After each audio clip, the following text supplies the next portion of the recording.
மண் இருக்குது பார்த்தீங்களா, அதை தண்ணியில் குழச்சி அதை மேலே பூசி அதுக்கப்புறம் இதை வந்து சூளையில் வச்சு சுடுறது தான் இந்த சட்டிங்க எல்லாமே. இன்னைக்கு உடச்சி பார்த்துடலாமா இதை?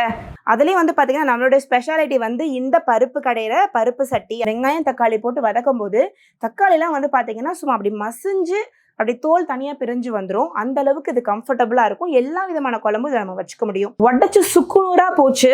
இது அப்படியே சும்மா கல் மாதிரி நின்றுச்சு.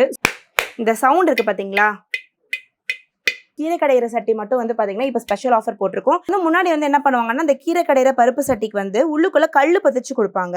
இந்த கல் பதிக்கும் போது பிரச்சனைகள் என்ன வருதுன்னா, நம்ம மத்து வச்சு கடையும் போது அந்த கல் பார்ட்டிகல்ஸ் வந்து பார்த்தீங்கன்னா உங்களுக்கு ஃபுட்டோட வந்து மிக்ஸ் ஆகும்போது அது வந்து உடம்புக்கு நல்லது கிடையாது.